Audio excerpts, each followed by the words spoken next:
And welcome back, everybody. We are going to continue our American Saga right now. My name is Hoopty, and we are playing some Civ 6. So, had a couple questions, actually one question come in on the comments. I'm going to try to make sure I address that today. Also, we've got a few subscribers that I can see, so I'm going to go ahead and be trying to name some units after you guys today to thank you for joining my channel and hopefully enjoying the videos that I've been producing. So we're going to try and do that as we go around to the different types of units. I kind of have an idea of what type of unit I want to name somebody after. So I'm actually, since we're right here with this heavy chariot, I think we're going to rename this heavy chariot. Oh, can I not name him yet? I can't name him. I think, okay, so I've seen this before. I think I can only name units once they get a second promotion level, maybe. There should be like a little, it's like a feather quill right here that allows us to rename. So we may not be able to rename as quickly as I had hoped. I was going to be naming this heavy chariot the Gallant Garbers after one of my subscribers. But we'll just keep on exploring for now and we'll come back to that. Okay, so we have open borders with whoever this is. So let's just go ahead and... Oh, it's Spain. We have open borders with Spain?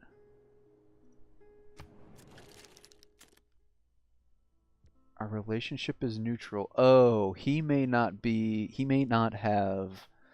So, to start the game, you have open borders with all civilizations until the civilization researches a particular technology or civic. And let's go look and see if we can find it. Somewhere in here. So where's Spain at? Spain's somewhere in the classical era, the early classical era. So let's see if we spot... I'm guessing it's a civic. Let's go look at the civics tree. Where are they at? Okay, they're still in the early classical era. So where is open borders at?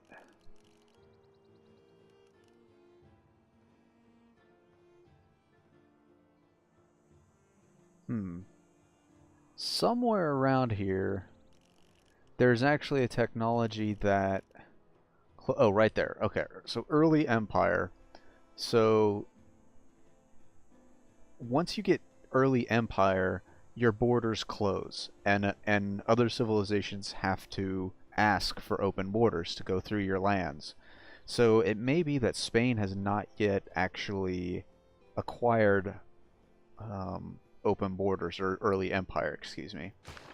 Because let's see, we're not... Yeah, we don't have a deal with him for open borders that I'm aware of. Do we? Maybe you guys remember from previous episodes and you can tell me. But I don't think we've got open borders because our access level would show to be higher if I remember correctly. So I think this is just that he hasn't discovered that civic yet. So while we have the opportunity, we're going to go ahead and explore inside his territory.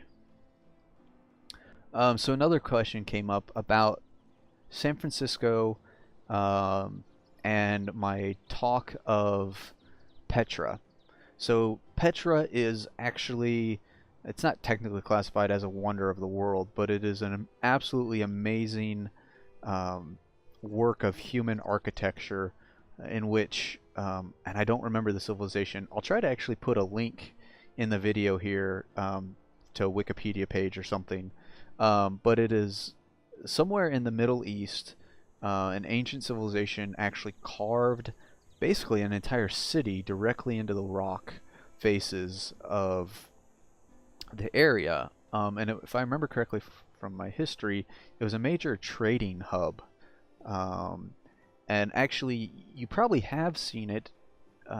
You just weren't aware of it, what it was, if you've ever seen the movie Indiana Jones and the Last Crusade. It's actually, you know, when they go into like the Crescent Canyon or something like that, and it's the end temple where Indiana Jones has to go through the trials, and then gets to the uh, the Holy Grail. So that's the big carved out structure directly into the side of the rock face is actually part of Petra. So you're probably familiar with it, you just didn't know about it. And once we are able to build it, which can we build it right now? I don't remember, or if this was just okay. So Petra. So we can see here that Petra is going to give me +2 food, +2 gold, and +1 production for all desert tiles for this city, which is huge because normally, if we look at the tiles, like I can't even work this desert tile. It gives us nothing. So by putting Petra in a city, it makes desert tiles actually usable. So that's why Petra is so powerful to a desert city. And so the other question was why I didn't move San Francisco farther into the desert to capitalize on it. And really the reason is that you can't improve desert tiles. You can't put farms on them. Now hills, you can still put a mine on the hills, which is good, but you can't improve them at all. So all a desert tile is otherwise good for, in case we don't get Petra, in case somebody else is building Petra before us, the only thing that the desert tiles are any good for at that point is districts, and we're limited on the number of districts that we can have depending on the city size. I believe we can have one at city size 1, and then I'm guessing it's at city size 3 we can have the second district. I've never really paid attention to when you can get your second district. I know at city size 7 and city size 10, so 7, 10, and 13, you can add districts. So I'm guessing it's 1 and 3, but it might be 1 and 4. Not 100% sure there. Maybe we'll try to watch for San Francisco to see when we can build more districts. So putting it farther into the desert wouldn't be a problem if we could guarantee we were going to get Petra. But we can't guarantee it, so I don't want to completely stifle San Francisco. Plus, by putting it along this river, we get the extra housing bonus. So if we weren't on a river, our housing capacity to start would actually only be 3, not 5. No, I take that back. I believe it would be 2. What's our housing capacity on Charleston? Because that'll tell us. It's at 4, but I think we've built a granary here. How do we see our buildings? Yeah, okay, so we've built a granary, which is giving us a +2 housing limit. So yeah, it's actually only a housing limit of 1 if you're not by housing limit of 2 if you're not by fresh water. So by putting San Francisco on this river, we get a housing limit of 5, which is going to help them grow in the long run. Now we could have placed it farther away from the mountains and the river and utilized an aqueduct to give it fresh water, because you can create an aqueduct next to a river or a mountain, as long as that tile. So if we put San Francisco right here, then this tile could be an aqueduct which could get fresh water to the city, or vice versa. If we put the city here, we could have put an aqueduct like in this spot, and that would have given us fresh water as well. But being able to put it right on the river is even better, because then we don't have to produce that aqueduct at all, which the aqueduct takes up it's like a district. It doesn't count towards your district totals, but it takes up a tile like a district does. So we want to avoid having to build aqueducts when we can. Alright, so enough of that. Let's keep moving forward. While we wait for the computer to do their turns, we'll kind of take a look around and see what's going on. Washington and Cincinnati are working on their industrial zones. We've got a commercial zone working in Charleston. Builders going in Rome. Commercial in Baltimore. And a granary in Lugdunum. Something like that. I'm never going to pronounce that right, but that's okay. Alright. That's right. This guy can't really do anything. But I see that encampment down there, so I think we're going to send him that direction. Go to the next unit. Ah. Well, that's silly. I think that scout was right there, and he decided to run right up next to me. Let's take care of him.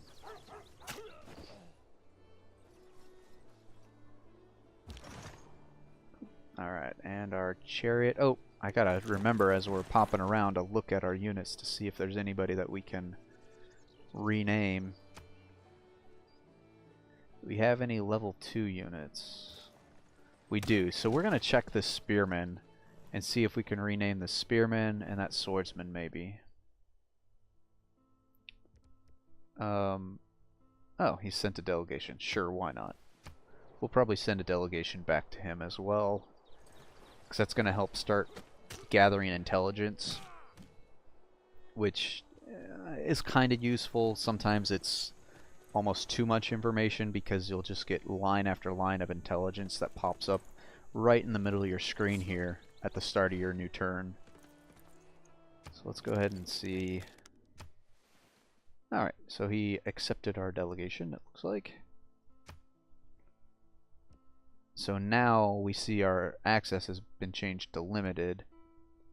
I think we still have open borders with him because we haven't been kicked out of his lands, but now we're going to gain some intelligence, I believe. What was this guy doing? I think he had been hunting down barbarians, which it looks like right now there's no encampment. So let's just keep searching the area. Go ahead and have him heal. Keep poking around in the Spanish territory. Before I end my turn, I'm going to go look for units I can rename. We've still only met 2 city-states. That's really surprising. We're working on commercial hubs. I think we're going to increase our ranking with Amsterdam. We're not likely to get a Great General, so I don't think we're going to finish that quest. Great Admiral, wow. I haven't found a major use for Great Generals and Admirals yet. Alright, so we're looking for those level 2s. Here we go. Alright, so let's name... Okay, so now we can name this unit. So it must be once they get their second promotion, you can name the unit. So we are going to name this one Valhalla's Wolves. Confirm that name. And oh, we got an achievement for that, it looks like. I guess that's not shown on the video, but I did get one. We've got a level 2 swordsman, which our first two subscribers that showed up publicly for me were actually Valhalla's Wolves and Mr. Newhouse. So this is actually going to be Newhouse's Nightmares. And if you are a subscriber and I don't end up naming a unit after you, please let me know, because some of my subscribers, you don't have public listings available, which is perfectly fine, and I understand that. But that means that I can't see. I know that I have extra subscribers, but it doesn't tell me who you are specifically, so I don't know what your name is or what your YouTube name is, so I don't know how to name something after you. And if you specifically want me to use a specific name on a unit, and even maybe a specific type of unit, so maybe you're like, I really want to be a cavalry unit and name me blah, then let me know, and I will try to make that happen. It's not going to happen as quickly as I thought, since it looks like to require a level 2 promotion in order to be able to rename units.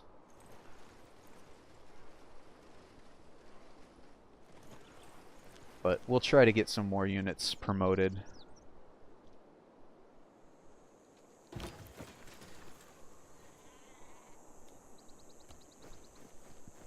Because I think those two might be my only 2 level 2 units, but that's okay as we progress, because I have a feeling that what's going to happen with this game is we're going to end up in a domination match.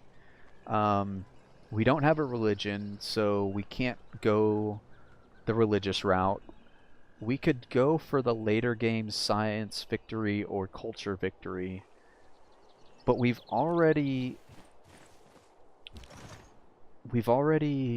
taken out 1 civilization, and we've got 3 more. You know, we've got Spain down here, we've got the Congo through this area, and we have Arabia through this area, presumably. So we've got 3 more civilizations right here by us that we could potentially just decide to go the route of domination and go right at them. Not worry about warmonger penalties or anything like that. We'll have to wait and see. I don't know that we're quite ready to make that decision. Although the longer we wait, the harder it'll potentially get. Let's see. Rome. Let's go ahead and do a watermill.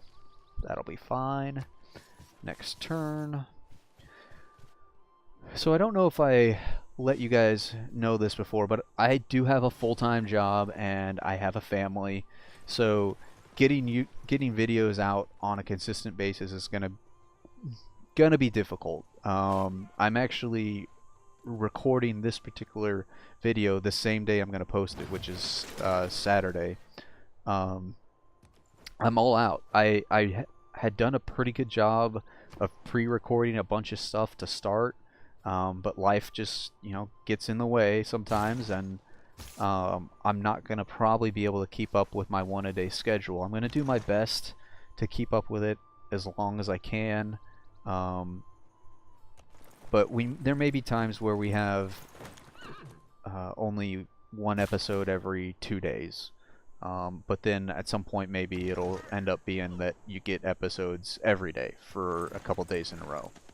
So I'm going to do my best, but I do have like I said, I have a full-time job and a family, so unfortunately I do have other priorities.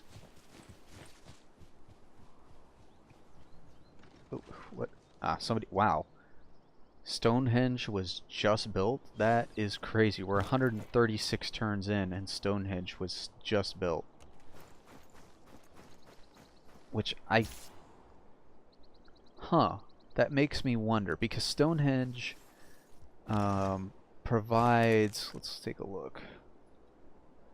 I'm pretty sure it provides a free great prophet.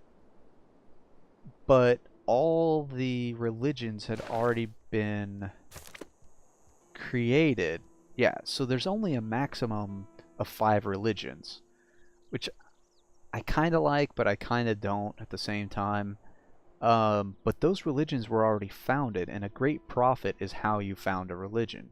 So I'm curious if that Stonehenge is going to provide a great prophet or not to whoever built it. Because I don't know what they would do with the great prophet at this point. It's interesting. I wish that had been us almost, so we could see the mechanic of what happens there. Alright, what to do with this guy? Rome has... they've got Let's actually build a farm. I think that'll be a good idea.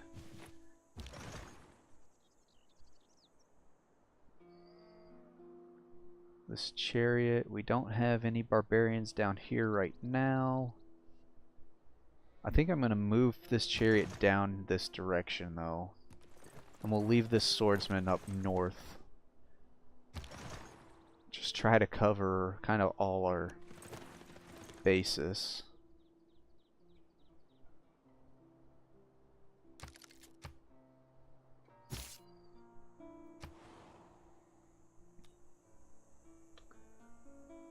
I don't want to go through the marsh because the marsh is actually an unfavorable terrain and we'd actually take a penalty if they decide to come and attack us. And I was expecting this to be a spearman. Actually, that's a good idea. Let me move our spearmen down here. I was expecting this to be a spearman, and spearmen are considered an anti-cavalry unit, whereas swordsmen are considered just a plain melee unit.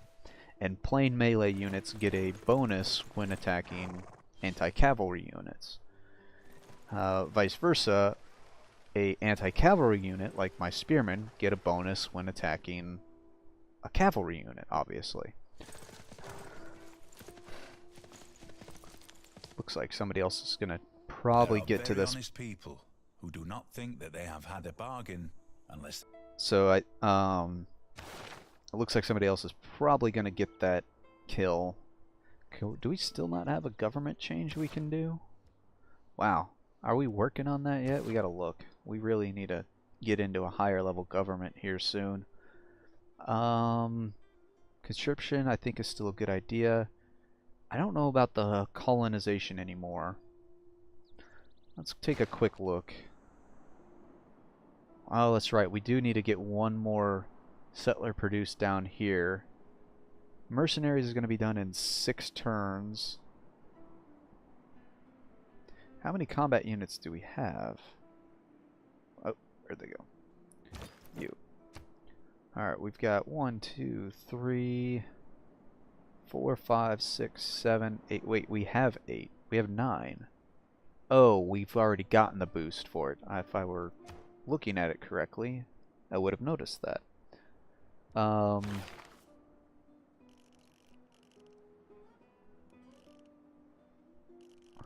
Wait. We can change governments, and we just never have? Oh, that was silly. Wait, no I can't. I'm so confused. What's going on here? What just happened? Why can I not change governments right now?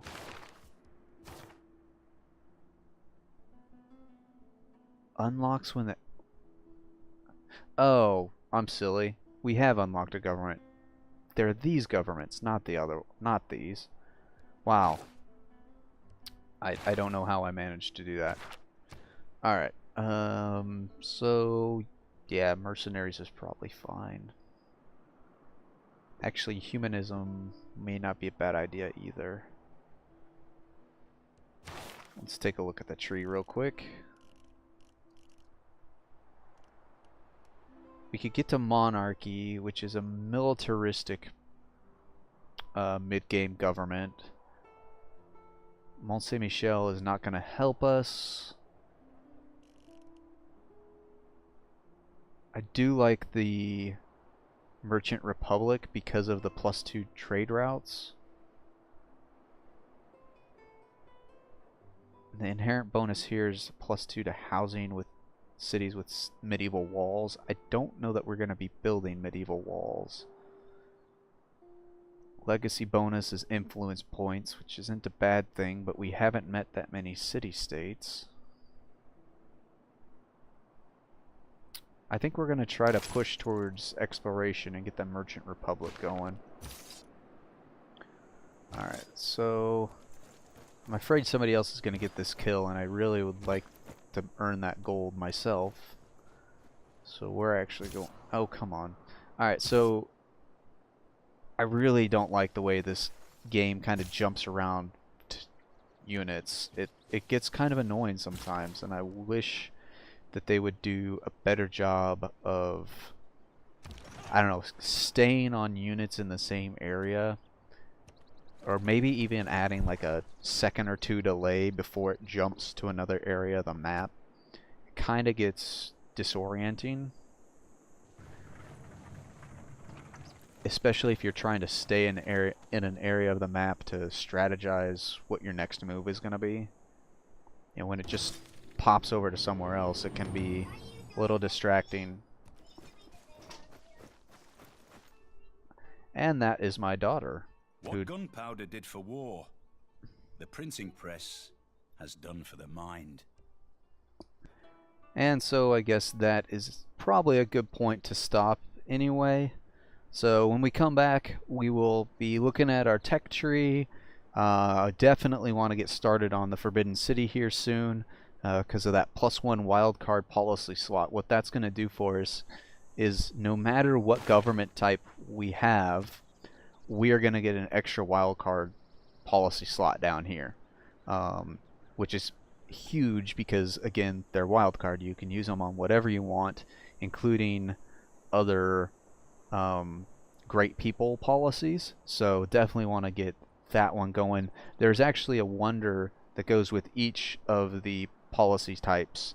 I believe Alhambra is the wonder that will give you a military policy, and I think it's Big Ben gives you the economic policy, and the diplomatic policy, I cannot remember which it is, but there is a government type that gets you another diplomatic policy as well.